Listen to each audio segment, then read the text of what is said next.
This call is now being recorded. Buenas tardes, bienvenidos nuevamente a nuestro programa Intersubjetivo, la entrevista de Coherencia Médica, revista de medicina integrativa que como cada miércoles, 20 para las 7 a 20 para las 8, nos reúne con excelentes e interesantísimas invitadas e invitados y que mucha gente después puede ver en la grabación que queda disponible a través de coherenciamedica.cl, el canal de YouTube y la página Intersubjetivos con X, en la cual están todas las entrevistas anteriores. Y nos acompaña, como siempre, el doctor Andrés Ovino. Hola Andrés, ¿cómo estás? Hola Evo, muy bien, ¿cómo estás? Buenas tardes a todas, a todos, en sus diferentes horarios, que nos puedan acompañar en esta casi noche ya de otoño, que en Santiago han sido unos días un poco calurosos, así que es un poco extraño estos cambios de estación, a propósito. Pero bueno, bienvenidos todos y todas a esta nueva entrevista. Y tenemos una invitada muy diferente también, muy especial, yo quiero mucho a la Elizabeth Stole. Bienvenida, Eli, ¿cómo estás? Muy bien, Andrés, ¿cómo están ustedes? Muchas gracias por la invitación. Es todo un honor estar conectadas con Chile desde España, así es que muy contenta. Sí, además, ¿tú estás en Madrid ahora? ¿Dónde estás tú? No estás en Madrid. Yo estoy en Málaga. Estás en Málaga, perdón, me equivoqué, en Málaga. Málaga. Y tienen 6 horas de diferencia, me estabas contando. 6 horas. Cuando nosotros programamos la reunión teníamos 4 y de repente cambiaron los horarios en los dos países y bueno, apechugando nomás. Así pero que bien. más agradecidos todavía de que estés con nosotros ahora. Oye, bueno, pasamos entonces inmediatamente a nuestra invitada. Primero, Elizabeth Stole es psicopedagoga de la Universidad Mayor de Chile, se especializó en psicodrama y movimiento sistémico, Universidad de Málaga, tiene una maestría en biología cultural y es profesor de educación física, área de salud y bienestar, y también hay un área súper importante que yo voy a agarrar, que es las terapias acuáticas a propósito. Eso también es un tema que igual yo te voy a preguntar un poquito, aunque sea al final, que es un área maravillosa que tú también has desarrollado, por la cual también nos conocimos o sea, no nos conocimos por el agua, nos conocimos por otras cosas, pero compartimos espacios acuáticos también nosotros, ¿no? Sí. Sí. Entonces, Ivo, ¿quiere disparar usted o disparo yo?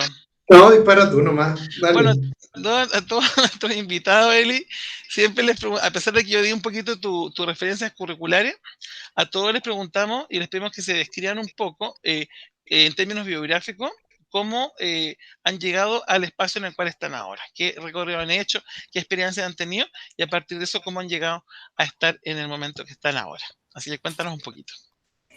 Mira, bueno, no voy a partir del inicio de cuando nací, pero sí lo más importante ahora, yo creo que el gran cambio de paradigma que yo tuve en un momento cuando nos conocimos, ¿no es cierto?, en la USACH, en la Universidad de Santiago de Chile, es que trabajaba en la cátedra de actividad física, de educación física, y de repente tuve que hacer el máster con Humberto Maturana, en donde él plantea todo este tema de la biología cultural, y nosotros entendíamos el cuerpo de una forma. Cuando nosotros, como profesores de educación física, enseñábamos actividades físicas determinadas, ¿no es cierto?, como educación obligatoria.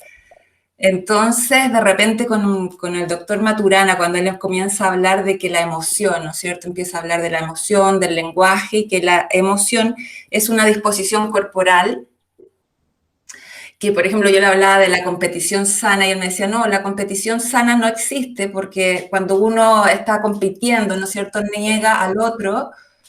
Me empezó a cambiar toda la forma de ver lo que era mi trabajo, ¿no? Todo lo que era la actividad física, la educación física.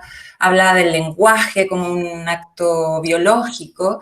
Y entonces yo me preguntaba cómo era que esto no lo enseñábamos en todo lo que era la educación, el proceso educativo, ¿no? Todo el tema de la emoción, o sea, llevaba al cuerpo. Y ahí, bueno, ahí comencé el tema de todo lo que es el enfoque sistémico, de no solamente ver al individuo, sino que ver a todos los sistemas que pertenece. Y bueno, de ahí fue un viaje más o menos intenso, porque también tuve que cambiarme de país. Terminé de hacer mi tesis acá en España, en la Asociación de Fibromialgia, en donde dije, bueno, voy a estudiar esto de la emoción y el cuerpo. Fibro tiene que ver con todo lo que es muscular, mialgia, dolor, entonces cómo veíamos las emociones. Y bueno, y así fui llegando acá a reformarme, ¿no es cierto?, a ver con otros ojos todo lo que era este trabajo, ¿no? Bueno, es que el tema es súper largo como para ir conversando, ¿no es cierto?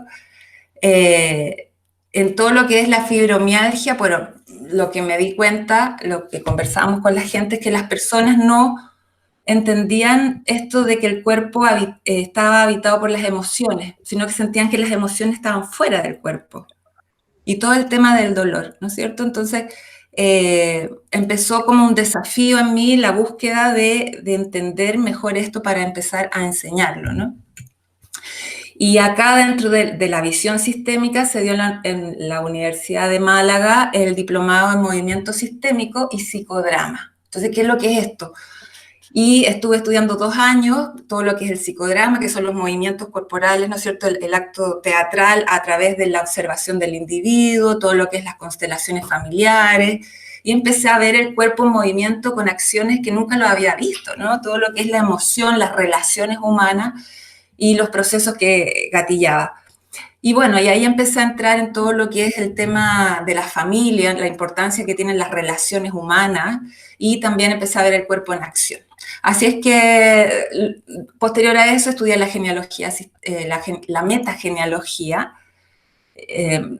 Una de las prácticas que hicimos, por ejemplo, era ir a un hogar de ancianos a trabajar con ellos, y teníamos que trabajar con las familias de ellos. O sea, fue un tema bastante bonito ahí, ¿no? De empezar a trabajar con el cuerpo, con los abuelos. Entonces, abuelos que no habían sido visitados, por ejemplo, y empezamos a preguntarles por su familia, qué es lo que tenían de recuerdo. Queríamos hacerles un movimiento corporal en el cual ellos trajeran las memorias. Y por ejemplo, una abuela, me acuerdo que hablaba de su marido, pero lo había perdido, también de sus hijos los había perdido, pero empezábamos a traer los recuerdos más bonitos, que era cuando había tenido, por ejemplo, su primer hijo. Y todos los abuelos comenzaban a armar esta imagen, y comenzaba a salir al cuerpo en escena, comenzaban a salir todas las emociones, y pude ver todo lo que es la maravilla del cuerpo en acción cuando comenzamos a movernos con propuestas relacionales, propuestas familiares, ¿no? Que es completamente distinto a todo lo que hemos hecho en educación física, que vemos, ¿no es cierto?, el deporte, pero nunca hablamos de lo relacional, de nuestros orígenes. Ahí, por ejemplo, tuve que por primera vez usar la herramienta del árbol genealógico como genograma, y me especialicé también en la universidad acerca de qué es lo que era esta herramienta que nos llevaba al mundo del origen, ¿no? De qué es lo que, de dónde venían, etc. Y aquí empezábamos a observar un poco más de los abuelos, ¿no? De dónde venían los hijos, etc. Y bueno, y así me fui interiorizando hasta que estudié la metagenealogía, que es la línea de Jodorowsky, estudié 1 año con ellos. Y la verdad es que ahí también ya fue como también un cambio en la forma de observar el cuerpo, porque el planteamiento de ellos es que cuando tú observas el árbol genealógico, observas el cuerpo como un resultado. Entonces, de nuevo, esta imagen del cuerpo, ¿no? Un cuerpo que nunca había sido estudiado, que nunca había sido enseñado de esta forma en la educación física. Y eso que la educación física es obligatoria. Entonces, el currículum, ¿no? Entonces, empezó como todo este movimiento, me empecé a encantar con todo esto, la verdad. Y bueno, todo lo que es la metagenealogía habla principalmente de que cuando hablas de las relaciones, principalmente hablas de las emociones. Y hilando, ¿no es cierto?, lo que decía Maturana y todo el tema de que el cuerpo, las emociones están en el cuerpo, hay que habitar las emociones, pues la relación cuerpo, emoción y árbol era como un sinónimo, y era otra forma de verlo, ¿no? Y ahí, pues, amplié un poco más la mirada y decido crear este programa que es la genealogía sistémica. Eso es más o menos el resumen, ¿no? Claro, y ahí bajándolo como al ámbito más personal, hacemos siempre esta pregunta que a veces las personas la tienen clara, a veces lo intuyen, o a veces no identifican elementos como biográficos, pero ¿qué crees tú como de tu infancia, de tu adolescencia? ¿Qué elementos de tu historia tú sientes que de alguna manera son vinculantes con esto a lo que has llegado ahora? Como hacer ese ejercicio como de mirar Sí, hacia atrás y en ciertos temas había una abuela o había este personaje que aparece totalmente. en la vida. ¿Con qué tú lo vinculas de tu historia más personal, el llegar a este lugar? Totalmente vinculado. Yo todo este proceso lo hice principalmente por mí. Cuando en mi infancia siempre nosotros escuchamos las historias de los abuelos por parte del padre de mi papá, que, que venían de Alemania, ¿no? Pero esa historia estaba un poco cubierta, ¿sí? Nunca la teníamos muy clara.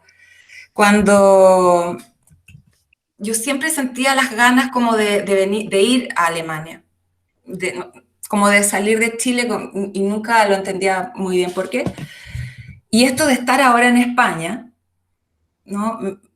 Y encontrar las raíces también a nivel del origen, cuando empecé a estudiar el árbol genealógico, entré a MyHeritage, que es una plataforma online para el árbol genealógico, que yo había hecho en el 2008, pero desde la cabeza, ¿no? El poner la fecha, los nombres, buscar el apellido, buscar, no sé, los lugares, pero nunca lo había relacionado con esta parte emocional, era como una cosa mucho más mental, mucho más fría. Y cuando abro en el 2017, más o menos, el MyHeritage, pido la clave porque como se ha modernizado y encuentro una abuela. Por estas cosas de la magia te hacen match y te dicen, ¿sabe qué? Según su apellido y los datos que usted ha puesto, tiene un familiar, parece que tiene un familiar, etc.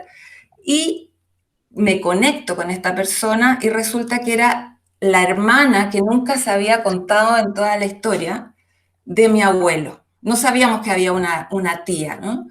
Entonces me contacto con el nieto que estaba en Chile y pude, ¿no es cierto?, tener este vínculo y recuperar, ¿no es cierto?, la historia, parte de la historia mía. Entonces, por ahí comienza también como un sentido de pertenencia, de encontrarle una vuelta, ¿no es cierto?, a todo lo que es parte de mi historia. Posteriormente, como empiezo a investigar un poco más, me llega la información de que tengo los bisabuelos por parte de madre vivían en Navarra. Y yo no tenía idea por qué estaba aquí en España. Entonces, eso, empezar a mirar y empezar a sentir que estaba llegando, como que me estaba dando una vuelta, estaba volviendo, es muy especial porque empiezas a encontrarle sentido a muchas cosas, ¿no? Que de repente no entiendes por qué. El orden de los hermanos, los nombres de los hermanos, por qué se están repitiendo, qué es lo que me dice a mí. Todo ese proceso lo he hecho. Paralelamente, yo tuve una pérdida, ¿no es cierto?, en Chile, que obviamente me hizo cambiar todo mi sistema familiar.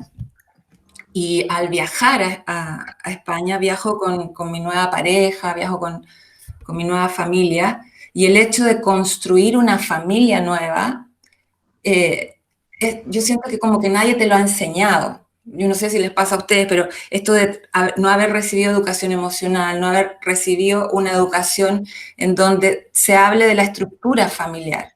Así que es lo que significa realmente ser esposo, esposa, aparte de lo que era la religión católica, que es como lo que yo recuerdo por lo menos era lo que a mí me llegó, que era la clase de catequesis, ¿no?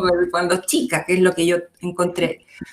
Entonces, encuentro en estas técnicas bastante información en la terapia sistémica familiar, la importancia que tiene, la trascendencia que tiene la familia, la pareja, y comienzo a armar mi pareja, comienzo a armar mi nueva familia con un hijo y comienzo a ordenar el sistema, ¿no? Y bueno, y ahí comienzo a aplicar un montón de principios que he ido aprendiendo en mí misma, o sea, hasta llegar al día de hoy. O sea, aquí llegué y formé toda una familia, ¿no es cierto? El llegar a hacer el luto también de partir de Chile, volver acá, tener que resolver todos los asuntos también, es parte de los movimientos sistémicos que se le llaman, ¿no?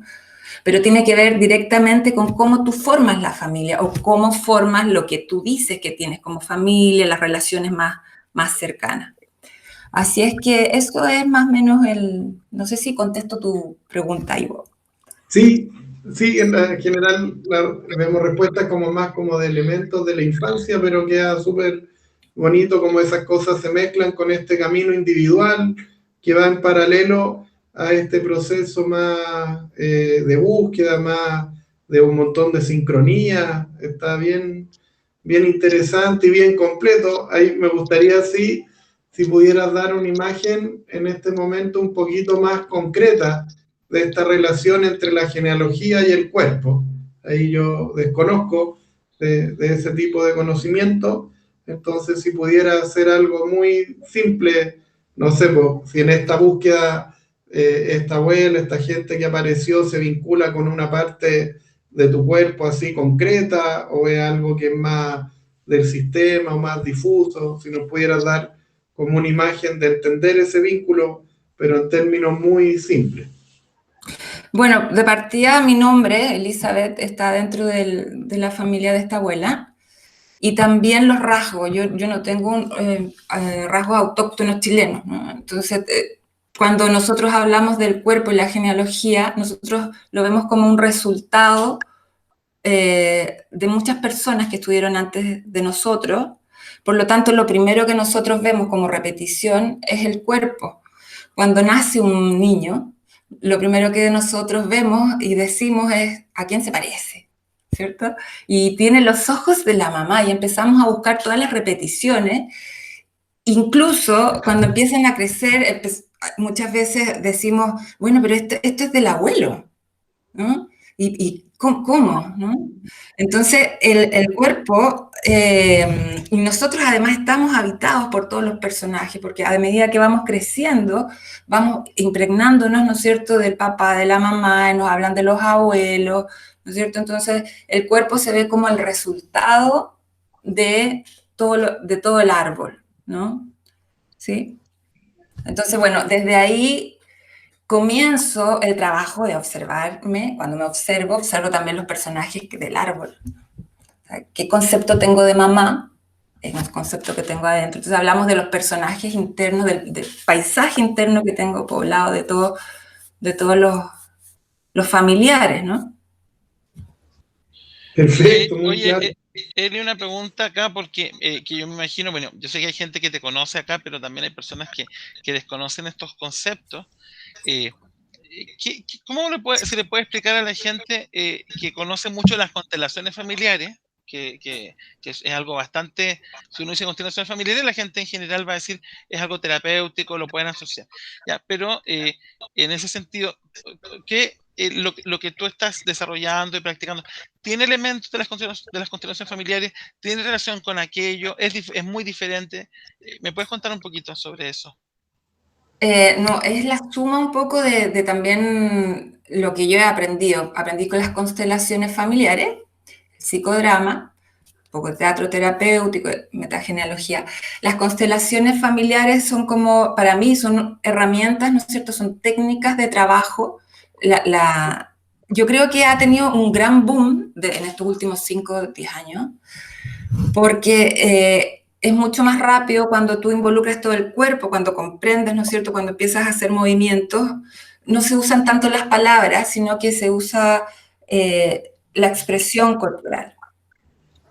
Entonces, cuando evocas las emociones, las personas comienzan a entender mucho más los procesos. Por ejemplo, en las constelaciones familiares hay 3 principios que para mí que se pueden aplicar, que es el orden en las relaciones, el sentido de pertenencia, es uno de las órdenes del amor, en donde el sentido de pertenencia queda claro para todos, tenemos que sentirnos que pertenecemos a un grupo, ¿no? Cuando nos sentimos excluidos de un grupo, comienzan a haber problemas o comienza a haber un malestar. Si a mí me excluyen de mi familia, pues depende como sea, puede existir este malestar. Hay otro orden del amor que es el orden de la jerarquía, las personas que están primeros que nosotros. Por ejemplo, si yo tengo un hermano mayor y yo soy la menor, si yo quiero hacer las cosas de hermana mayor, es probable que se buscan problemas, ¿no? Y ahí estamos hablando de desórdenes, o un niño que toma el rol de madre en el clan familiar. Y el otro orden del amor es el dar y el recibir. Siempre hay un equilibrio en el dar y en el recibir de las relaciones. Por ejemplo, si yo estoy en una relación de pareja en que yo doy, y la otra persona no me entrega nada de vuelta, generalmente estas relaciones comienzan con problemas o se empiezan a desequilibrar. Y estos tres principios para mí se aplican lo he visto que se aplican en prácticamente todas las relaciones humanas. Es por eso que las constelaciones también tienen gran éxito en todo lo que es la pedagogía. La pedagogía sistémica se basa en las constelaciones familiares y las organizacionales también. Oye, perdón, es que uno agarra vuelo con las preguntas. Quería invitar a jugar a algo, pero termina tu pregunta y de ahí... Sí, quiero justamente llegar a una cosa. Bueno, y esta forma, este enfoque se puede aplicar como terapia individual, trabajo grupal, ¿de qué manera se puede enfocar? En las constelaciones se trabaja principalmente en un grupo, que es en un grupo que se protege, ¿no es cierto? Que hay un terapeuta, generalmente, idealmente, que sea un terapeuta, un profesional, y se trabaja con los personajes. Entonces, la persona que quiere ver alguna relación, algún problema que quiera observar, se sienta con el terapeuta y comienza en este grupo a elegir los personajes. O sea, no se habla mucho, esa es la gracia también que tiene, que es la diferencia, en donde yo, por ejemplo, digo, ¿sabes qué? Siento que con mi hermano tengo un problema. Ok, pues, cuéntame brevemente. Bueno, resulta que siempre peleamos. Ok, veamos entonces de qué trata. Entonces, elige una persona para tu hermano. Ok, elige una persona para ti. Ok, ¿y quién más? Bueno, sí, mi madre está presente. Entonces, elige un personaje para la madre y salen las tres personas adentro solamente a moverse. Prácticamente no se habla. Y lo interesante de esto es que los movimientos que comienzan a hacer comienzan a tener sentido para la persona que está observando. Y bueno, se desarrolla todo un movimiento que se empieza ¿cómo se puede decir? Como a traducir, ¿no es cierto? Porque el terapeuta es el que sabe, y comienza la persona a verse a sí mismo, en el fondo, a verse a sí mismo por ejemplo, con el hermano, y comienza a sentir, comienza a emocionarse, y por ahí empieza a entender la situación. El terapeuta puede traer otro elemento, según cómo se vaya moviendo, y se va desarrollando una historia que tiene sentido para la persona que consulta, que muchas veces tiene una solución para él, ¿no? Y en el caso específico de lo que tú estás haciendo, como para cerrar la pregunta, ¿ya? Del trabajo en genealogía sistémica, la constelación familiar sería una herramienta complementaria a este trabajo, pero que tú me imagino que amplías desde otras líneas, ¿no? Uh-huh. Sí, bueno, el enfoque que se dio en la Universidad de Málaga eran estas dos técnicas principalmente. Por lo tanto, todos los profesionales que estaban, que eran médicos, enfermeras, profesores, etcétera, tenían a la mano estas herramientas. Por eso también se amplía un poco el tema y se le llama movimiento sistémico. Entonces, las constelaciones también han pasado también han evolucionado. Ahora hay constelaciones online. También puedes trabajar con objetos simbólicos. Por ejemplo, se trabaja también con los muñequitos, con los Playmobil, en donde tú proyectas. Entonces tienes el escenario y si no quieres pasar a trabajar con otras personas, pues el mismo escenario. Tengo un tema con mi hermano, entonces elige una personita de estas Playmobil para tu hermano, otra para ti, y cuando yo comienzo a observar, comienza a pasar en mí pues todo este proceso emocional, ¿no es cierto? Que me empieza a dar pistas de lo que estoy sintiendo y por ahí se va desarrollando. Yo los quería invitar a jugar un ratito y ahí está esta imagen que te invito, Andrea, a compartir un poquito de esta herencia que se da en la mirada antroposófica en relación al cuerpo etérico y cómo el cuerpo etérico toma esta materia inanimada y va tomando un poco de forma la vida en relación a la memoria propia, pero también a los ancestros. y desde una explicación así sencilla o primaria que pudieras dar a esa mirada que tiene la antroposofía de ese fenómeno, ir viendo si hay algunas cosas que se pueden conectar en esta propuesta que nos comparte Elizabeth o no. Bueno, está bien. Yo pensé que el juego era para los asistentes.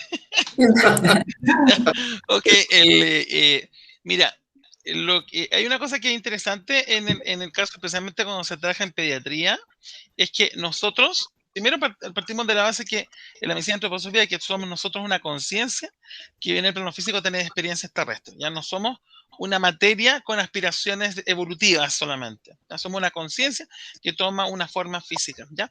Y para hacer eso, por supuesto que están las corrientes familiares. Entonces nosotros heredamos un cuerpo que es 50% papá y 50% mamá en términos biológicos, ¿ya? Y ese cuerpo está invitado, la conciencia que lo habita, a metamorfosearlo para que sea apto para las experiencias que esa conciencia necesita. Y puede suceder que haya una dificultad en metamorfosear el cuerpo para diferenciarlo y que queden aspectos muy marcados de uno de los padres, por ejemplo, ¿ya? A propósito de eso. Y ahí aparece uno de los temas más polémicos, que es el manejo de la fiebre, a propósito, ¿ya? Porque el vehículo conductor de la conciencia, del yo, como se le llama en la medicina antroposófica, es el calor. Y el calor se utiliza para modelar el vehículo físico, para cambiarlo, transformarlo, ¿ya? Y eso se da, por ejemplo, en las enfermedades enfermedades febriles infantiles, ¿ya? Donde se producen estas transformaciones. Si esos procesos son inhibidos con exceso de utilización de antipirético o antiinflamatorio, posiblemente la metamorfosis de ese vehículo no es completa y en el futuro van a haber oportunidades para hacer este tipo de transformaciones tardías a través de enfermedades inflamatorias, por ejemplo, ¿ya? Pero eso en términos del cuerpo físico etérico, que es lo que tú estás hablando, que es el que porta la memoria, a propósito. Eso en general.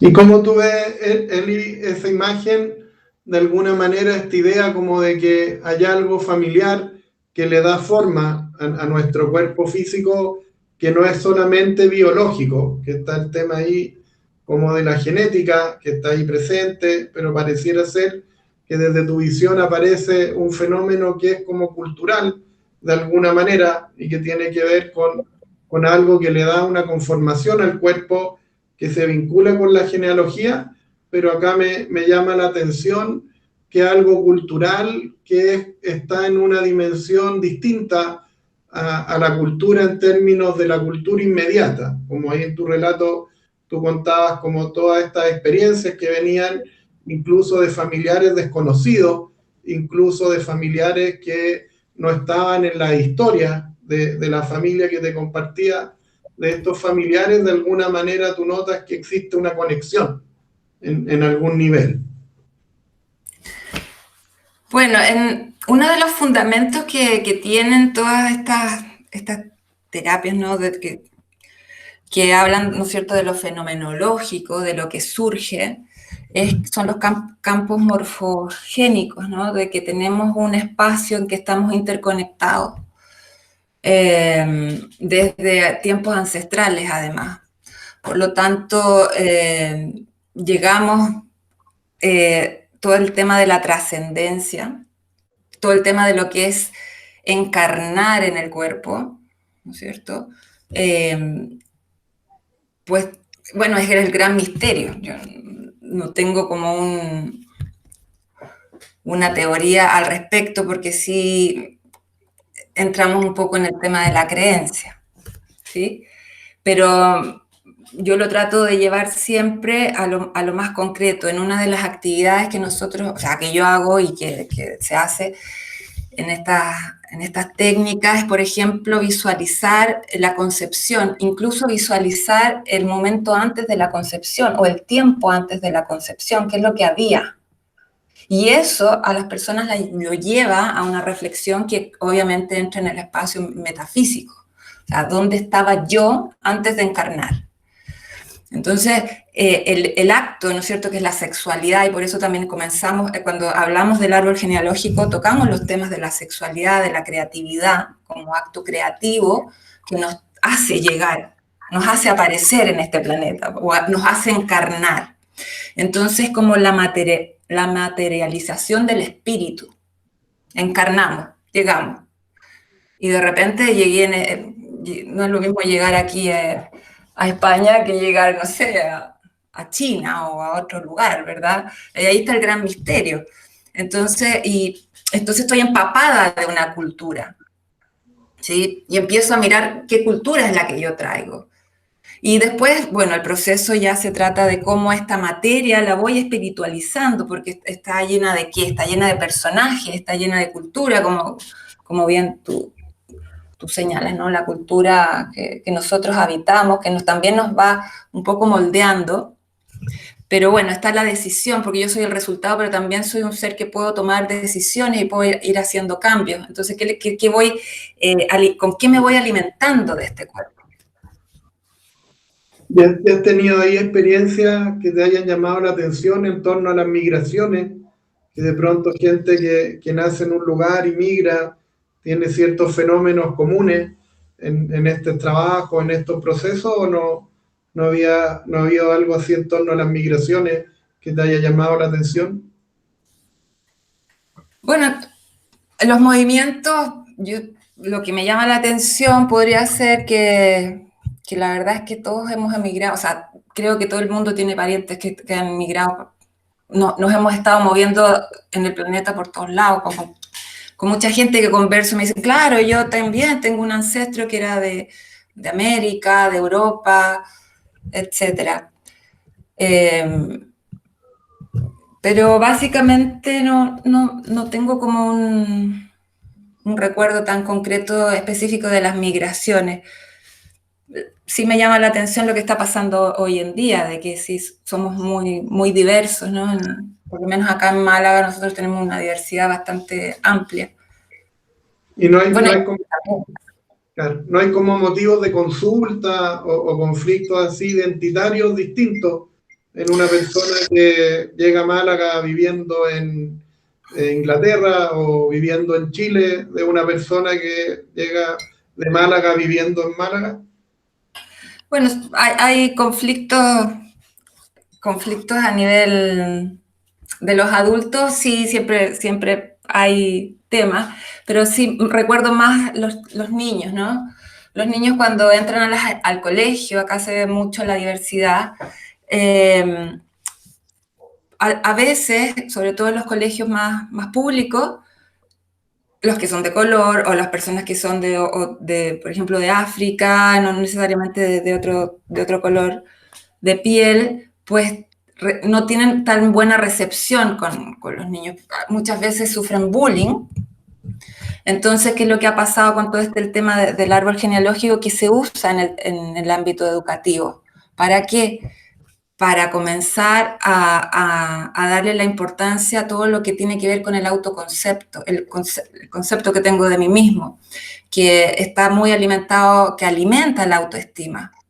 Entonces, ¿cómo me presento yo? Si la profesora, por ejemplo, hace la actividad de que el chico comienza a rescatar las raíces y todos comenzamos a ver que él se presenta a su abuelo que viene de tal parte y además habla de ese lugar y presenta la ciudad de donde viene, comienza a ampliarse el mundo de los chicos y también se empieza a trabajar el respeto, se empieza a trabajar la escucha entendiéndolo como una habilidad, ¿no? Y por ahí sí el tema de la migración me resuena mucho más que en los adultos, por lo menos es lo que he visto que se aplica. Oye, a propósito un poco de lo que estaba hablando inicialmente que tú proponías, Ivo, es interesante que la imagen de lo que se conoce como cuerpo vital o cuerpo etérico, que es el que le da forma al cuerpo físico, también existe una corriente etérica en el mundo, es lo que se postula, que algunos hacen coincidir con los campos morfogenéticos justamente, de lo que tú estabas hablando inicialmente, que es como la fuente de la memoria, ¿ah? De hecho, esta estructura conocida como cuerpo de vida, cuerpo vital, es la base de la memoria que uno tiene en la biografía, pero también de la memoria que viene hacia atrás. Así que se empiezan a establecer puentes, ¿ah? De alguna manera se establecen puentes. Sí, y muchas también se habla de la memoria que uno, por ejemplo, lo que tú me preguntabas, no conocía a la abuela, pero se dice que en alguna parte de mi cuerpo, de mi célula, existe la memoria de la abuela.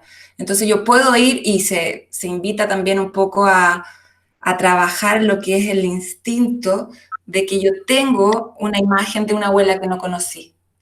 ¿Y qué pasa con eso? Entonces, cuando tú haces ese tipo de actividades, te maravillas porque, ok, no conociste a la abuela, pero ¿qué te llega? Y hay un relato. Uno no puede comprobar si es verdad o no, pero existe y entra a la duda, ¿no? Y a veces sí se tiene que ver con la historia, ¿no?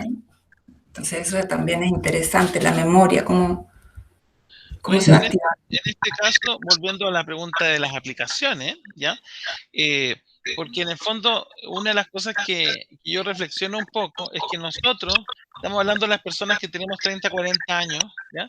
O 50 también, somos como la primera generación que estamos empezando a reparar, hacer un proceso de reparación, porque antiguamente las cosas se hacían por ensayo-error y se daban por hecho, ¿no? Por ejemplo, el abuso sexual era una cosa que pasaba en la familia, que se callaba, que no se acusaba, ¿no es cierto? No se hacía ese tipo de acusaciones, y ahora estamos nosotros empezando a hacer las modificaciones, ¿ya? Entonces, de alguna manera, el acto terapéutico parece ser súper necesario en las personas de nuestras generaciones. Y aquí yo te pregunto, de la aplicación de este conocimiento a nivel de la educación, como un acto de prevención, para no llegar al acto terapéutico específicamente, ¿no? Porque en el acto terapéutico ya hay una herida que se generó. ¿Qué hay sobre esto, sobre la utilización de este conocimiento en un ámbito preventivo, educativo, formativo, para el futuro? ¿Mm? Bueno, por eso también el tema que yo quería proponer es el tema de la educación. O sea, que esta herramienta sea realmente llevada al ámbito educativo. ¿Por qué? Porque en general cuando uno habla del árbol genealógico existe como un tabú. Esto como que dice, no, sabes que no, es un poquito hasta chamánico, que no tiene nada de malo que lo fuese, pero la gente tiene una resistencia a este tema y ha sido trabajado mucho más por la terapéutica que por el ámbito educativo, siendo que el árbol genealógico se trabaja en la educación con los niños hacen el árbol genealógico. El tema es que se hace desde una perspectiva mucho más mental. Y ahora con todo lo que es la revolución emocional, ¿no es cierto?, la importancia, porque los grandes excluidos han sido las emociones, hemos privilegiado siempre el razonamiento por sobre la emoción, el cuerpo, nosotros los occidentales como que no tenemos una buena conexión corporal, ¿no es cierto? Y comenzamos de a poco a integrarlo. Y el árbol genealógico es una herramienta educativa. Yo también te pregunto a ti como médico, porque yo me sitúo en un ámbito psicopedagógico, estoy estudiando terapia gestal, porque obviamente surge, hay un límite en que tú dices, el dolor que genera cierto tipo de recuerdos o cierto tipo de relaciones, la gente no quiere entrar en eso. Y se ve como algo que es relativo como una enfermedad. A mí me llama mucho la atención cuando solo se ve al árbol o estas frases, voy a sanar el árbol genealógico. Pero cuando comenzamos a darnos cuenta de que nosotros tenemos que habitar todas las emociones, vivir las experiencias, no como algo como una enfermedad, sino como parte de la vida, de un aprendizaje, se transforma la forma de abordarlo. ¿Sí? Entonces, yo siempre digo, cuando entro en este trabajo y la persona siente que no puede ir porque es demasiado fuerte lo que le llega, bueno, pasamos a hablar con una colega, ¿no es cierto?, que es terapeuta y lo sigue por ahí. Pero mucha gente se siente muy valiente porque dice, ¿sabes qué? Voy a entrar ahí, voy a trabajar, tengo una herida, me duele, pero cuando empiezas a trabajar con toda la gente resulta que todos tenemos heridas. No por eso voy a decir que estoy enferma, ¿no? No por eso voy a necesariamente usar porque ojo con el lenguaje también que estamos usando. Entonces, por ahí también es una invitación a reflexionar acerca de ese tema que tú planteas, porque es interesante ver esas dos aristas. ¿Es terapéutico o es educativo? ¿Y cómo se van encontrando, ¿no? se plantea, por ejemplo, en educación que no tiene que ser, el proceso de educación emocional no tiene que ser terapéutico, porque se tiene que plantear en términos educativos. Y si surge algún problema, pero a lo mejor son problemas que se pueden trabajar, ¿no? Porque a todos nos toca, cuando estamos en grupo, sobre todo, alguien no quiere contar algo, pero resulta que el otro cuenta, y resulta que era lo que a mí me pasaba, y resulta que empezamos a darnos cuenta que todos tenemos más o menos los mismos dramas. Entonces, y esta es la vida. Y cuando empezamos a tener conciencia, a darnos cuenta con eso, cambia el mundo, la forma de verlo, y empezamos a decir, vale, de esto se trata, ¿no? Venimos aquí a experienciar un montón de emociones. Sí, lo que pasa es que ahí yo creo que el puente necesario va a ser normalizar las emociones, ¿ya? Porque de alguna manera, a propósito de las generaciones que te hablo, todavía hay pensamientos asociados a la necesidad de sobrevivencia, ¿ya?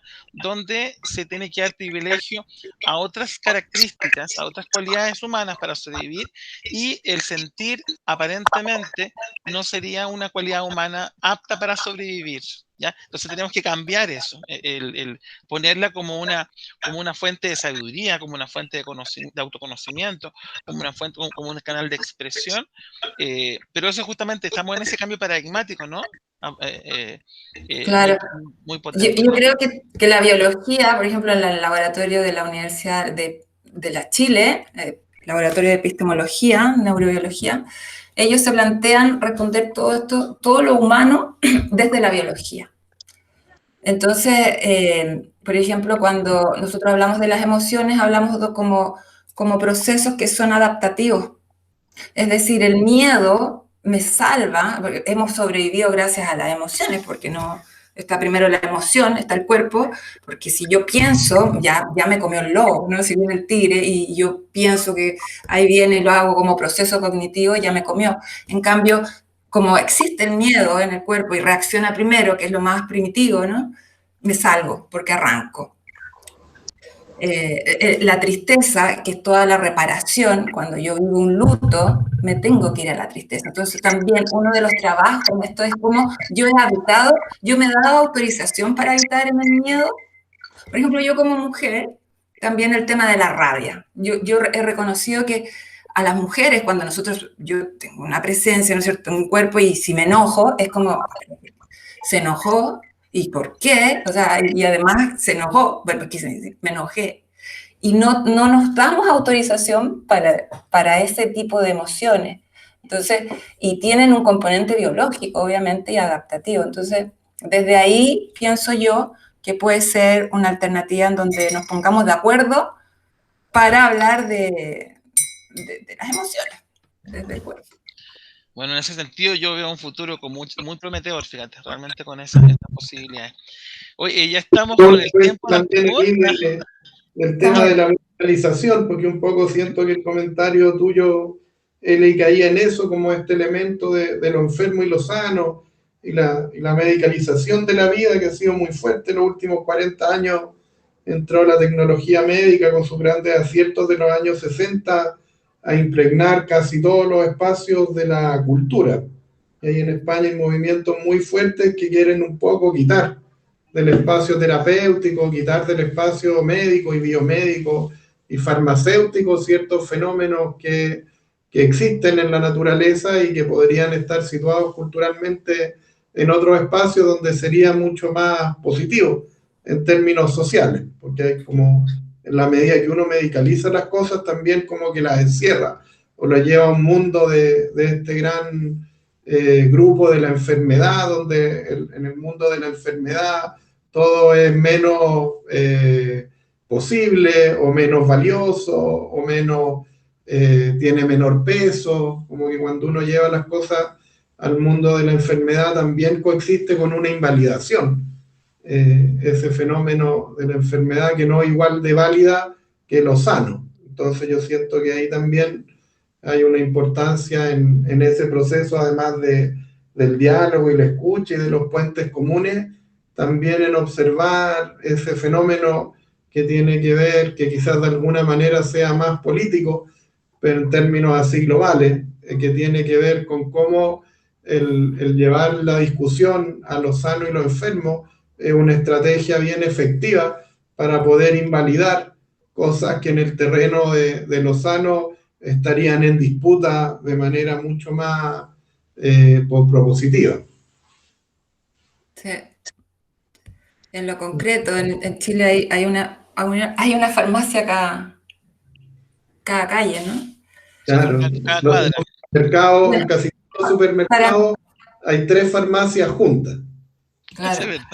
Para mí ha sido un desafío plantear esto, la herramienta del árbol genealógico, porque siento que está llena de prejuicios por esto mismo, ¿no? Es como esta cosa como que, porque la gente lo siente, voy a entrar en la familia, o sea, también hay veces que yo he propuesto la actividad al principio y obviamente hay gente que tiene temas dolorosos en la historia, por lo tanto no quieren entrar ahí. Entonces, como el tema del dolor, pero también hay bendiciones y hay cosas maravillosas. Y también el entrar al dolor, porque es una maravilla cuando uno sabe que puede entrar y después puede salir. Como dice Humberto Maturana, que además meterse en la mierda de uno, salir y empezar y salir y decir, bueno, esto es lo que hay y salgo. Y salgo totalmente renovado, salgo mucho más fuerte. Pero los que huyen del dolor o de los problemas, etcétera, y no van ahí, pues además la genealogía te dice, la psicogenealogía, que esto puede ser heredado, ¿no? O cuando esta también está como de moda, esto es, bueno, es que es tóxico, este pariente es tóxico, entonces voy a hacer la cuarentena con este y chao. Y cuando se pierden la oportunidad de realmente trabajarse y empezar a decir, bueno, ¿qué es lo que pasa con esta persona?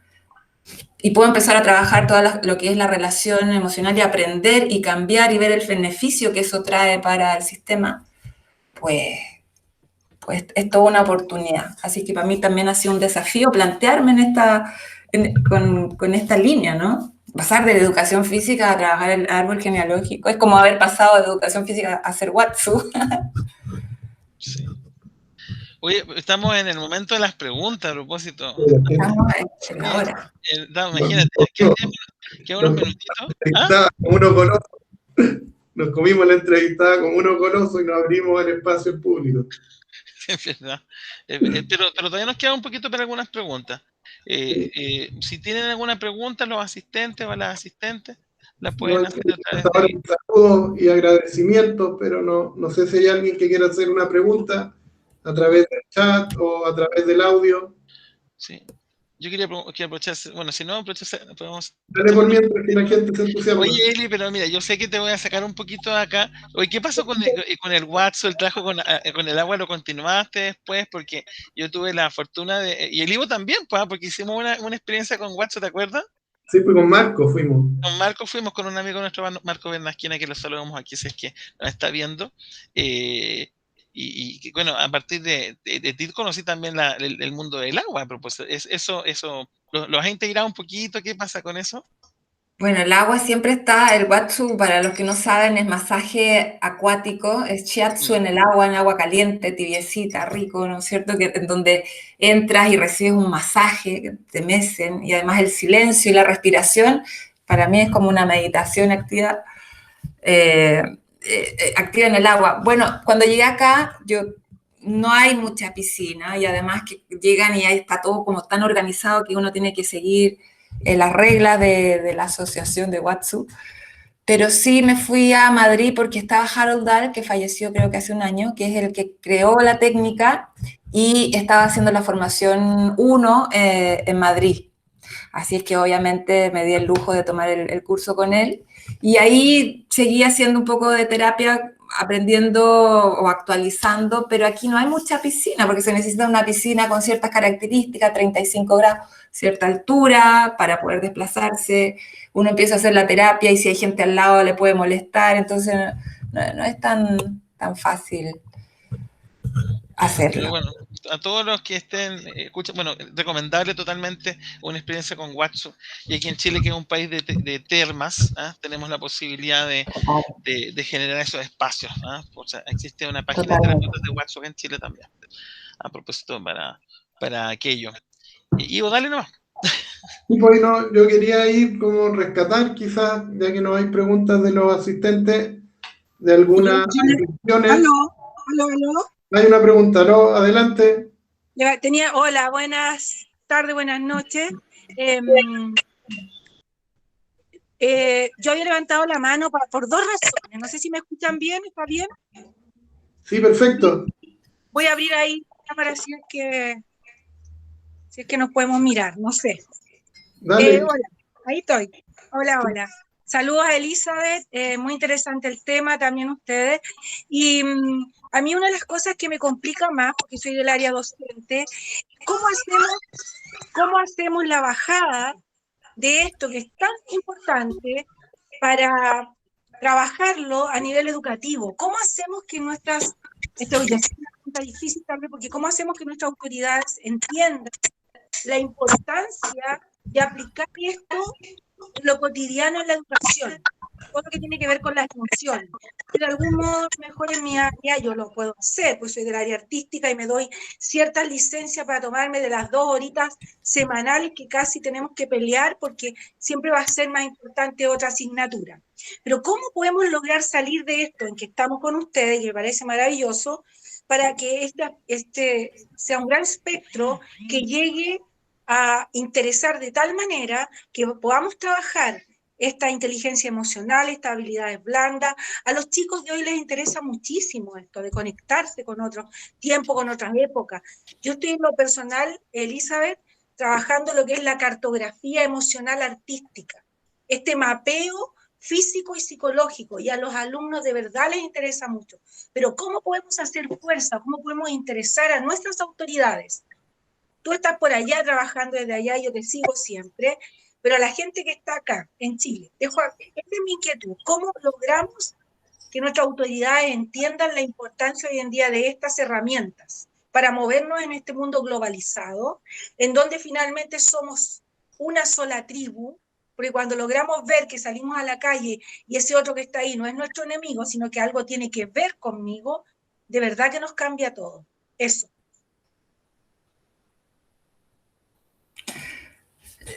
Mira, para que todos hablen un poquito, a mí me surge y por el tiempo también, una frase de Maturana que dice cuando, por ejemplo, incluso en los políticos, ¿no? Esto cuando nosotros vemos al otro como la oposición, en el caso del gobierno, por ejemplo, la oposición política, el mundo no va a cambiar, porque comienza a cambiar desde el lenguaje. Entonces, cuando lo vemos en el ámbito colaborativo, hay una esperanza, ¿no es cierto?, de cambio.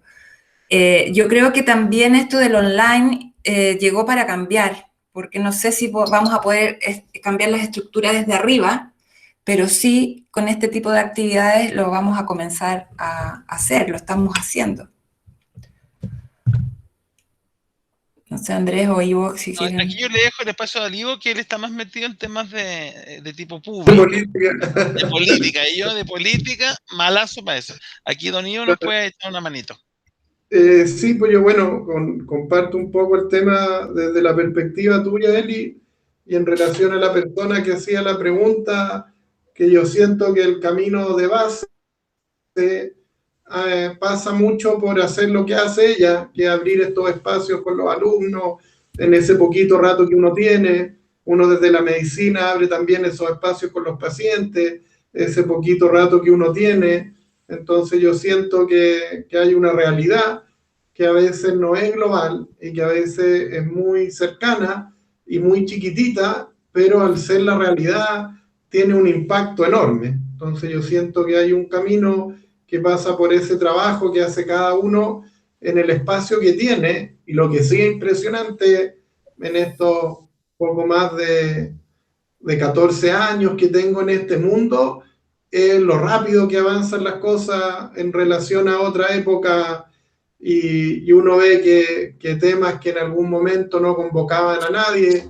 Yo me formé en psicoterapia y en temas de activación emocional el año 2007, y no era tema, y hoy en día es como el tema, y uno encuentra 10 años después que están todos los espacios hablando de eso. Entonces también hay un tema de que los procesos culturales son lentos también. De pronto yo siento que nos ha afectado mucho el cine, la serie, la televisión, como llegamos a tantas cosas a través de la televisión, donde muchas cosas pasan en 1 hora y media de película, de pronto tenemos como una sensación, una expectativa de que las cosas sean más rápidas de lo que eran cuando uno conocía el mundo a través de los libros, por ejemplo, y en ese sentido tenemos esta expectativa como de que descubrimos algo, esto funciona, a la gente le gusta, y que ese espacio cercano donde el tema está tan exitoso y luminoso debiera irradiar al mundo en 1, 2, 3 años, y la verdad es que no sé, el Buda todavía no logra llegar al planeta completo, Cristo todavía no logra llegar al planeta completo 2000 años después. Entonces yo creo que hay que seguir trabajando, hay que seguir aprendiendo, y uno va descubriendo que las cosas en un momento pudieron ser muy interesantes y en otro momento en verdad no lo fueron tanto, y ahí todo ese camino personal también nos da luces de cómo impactar en el camino colectivo, y en ese mismo trabajo va impactando. Entonces yo siento que el aprovechar los espacios, el tener el cuidado de demostrar en lo posible o de llevar algún indicador que ayude a notar que esto realmente está sirviendo, hacerle una encuesta a los alumnos antes, una encuesta a los alumnos después, y que esa información vaya circulando. Yo siento que son las estrategias que nos permiten cambiar culturalmente, pero como decía Andrea hace un rato, es súper fuerte como el tema, uno cuando mira 5 años atrás, ve que estamos avanzando de manera muy efectiva. Y el último espacio está la alternativa que he tomado yo y que ha tomado mucha otra gente, de estar disponibles para ser autoridades igual. Yo ahora ahí me presento como candidato a la Convención Constitucional, y así muchas otras personas del mundo de las ecoaldeas, del mundo de las artes, del mundo de diferentes espacios, nos hemos disponibilizado para ocupar esos espacios políticos en los que muchas veces sentimos que estamos en conflicto, sentimos que están avanzando a una velocidad que no es la que podríamos avanzar. Y en ese sentido también invitar a la persona que cuando uno quiere hacer cambios, además de poder hacerlo en el espacio local, uno también, si tiene aspiraciones distintas de la política, puede sumarse a ese espacio político y desde adentro empezar a hacer las cosas que uno esperaba que ese espacio hiciera y no estaban ocurriendo. Eso ahí les puedo compartir, y llegamos tristemente al final del programa. Ahí, bueno, igual la dejo dando bote, y ahí la toma si quiere Elizabeth o no, que yo siento que es demasiado coherente tu camino, ahí cuando tú lo describes y se ve como algo así como distante del cuerpo y la genealogía, pero yo creo que es muy coherente tu proceso, tu camino de integración, y yo siento que no sería tan claro este elemento corporal sistémico que tiene el movimiento si no hubieras partido tu recorrido conectándote con el cuerpo. Y ahí ahí quería invitarte si quisiera hacer una mini reflexión de eso o no. Y en la última parte del programa te invitamos a cerrar hablando de lo que tú quieras, y también dando pistas de lugares donde la gente pudiera informarse más, que pueden ser una página web, una red social, un libro. Ahí mucha gente va a ver esta entrevista en algún momento y muchas veces va a quedar con gusto a poco. Y si tú, además de cerrar compartiendo lo que tú quieras, le das algunos lugares donde poder continuar enterándose de esto, nos gusta mucho a nosotros y a la gente que aprovecha el programa también. Y con eso me despido, y después de que se despide Elizabeth, el doctor Andrea Oguino nos cierra como cada semana con la situación astrológica en este momento, que es un privilegio para los que ven el programa en relación a la temporalidad que tiene. Así que muchas gracias, Elizabeth, por acompañarnos, y el esfuerzo en relación a la zona horaria y todo. Me entretuve demasiado, y muchas gracias a todos los que nos acompañaron también en directo y a quienes nos ven otra semana. Gracias, Ivo, gracias por entregar este espacio para que la gente también conozca más. Lo mismo que estábamos hablando, cómo lo hacemos, pues haciendo este tipo de actividades. También quería decirle a Elizabeth que hay muchos pedagogos que están haciendo trabajo para incluir la educación emocional y hablan desde lo corporal. Es en el cuerpo donde pasan todos los procesos humanos y estamos un poco, lo tenemos un poco olvidado. Entonces el hábito de sentir, el hábito de respirar, desde ahí comenzamos a observarnos a nosotros mismos y cuando nos observamos a nosotros mismos, pues observamos a todo el árbol genealógico, o sea, a todas las personas de donde venimos y tenemos la oportunidad de transformarnos en lo que nosotros queremos, pero sin olvidarnos de nuestro origen, sino que tomando la fuerza de nuestros antepasados.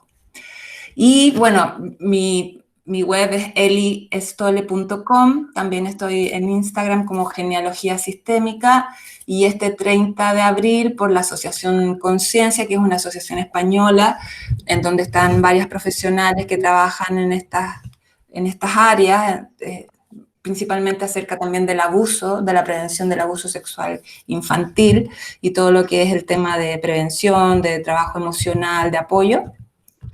Estoy trabajando con ellas, así es que este 30 de abril a las 5 horas de España, 11 horas Chile, pues hacemos un taller en donde ponemos en práctica estas cosas. Porque al hablar de la emoción, si hablamos de que es disposición corporal, es como que estudiar las emociones con un libro no se puede, es como estudiar fútbol con un libro, ¿no? Si hablamos que son emociones, tenemos que expresarlas y movernos. Así es que eso, de mi parte, muchas gracias y nos vemos. Muchas gracias, Eli, por estar con nosotros en este programa, redondito, precioso. Y cerramos con la siguiente imagen astrológica. Estamos con el Sol en Aries en este momento, Mercurio también está en Aries, ¿ya? Y eso hace referencia a que la energía de la autenticidad es muy importante. Aries es la energía que rompe las estructuras, que permite los nuevos inicios, es rotundamente honesto, ¿ya? Pero también tenemos la lunita, la luna está en Tauro, ¿ya? Y la luna hace referencia a nuestra búsqueda de seguridad emocional. La luna en Tauro es la luna asociada a la materia, a la materialidad, a la Tierra, y la Tierra más próxima que tenemos nosotros es el cuerpo, a propósito. Entonces, no es extraño, es impresionante cómo las lunas van comillas, coincidiendo con los invitados. Ya, esta es la luna del cuerpo, la luna en Tauro, esa autenticidad, conexión con el cuerpo, amor es el cuerpo, el regaloneo. De hecho, la luna en Tauro está muy asociada a la comida, a la nutrición, a propósito de eso. Entonces, es un espacio para reflexionar desde la honestidad lo que nosotros necesitamos, y en ese sentido, si volvemos al cuerpo, el cuerpo nunca miente, el cuerpo sabe perfectamente lo que sí va, lo que no va, la diferencia de la mente, que puede ser un poco ambigua en su información. Entonces volvemos al cuerpo, conectémonos con la honestidad, y con esa energía cerramos nuestra entrevista de hoy día. Muchas gracias, Eli, muchas gracias, Ivo, muchas gracias a todos, a todas por estar presentes, y nos vemos en otro programa con otra u otro invitado interesantísimo. Bendiciones y muchas gracias a todos. Bendiciones, gracias.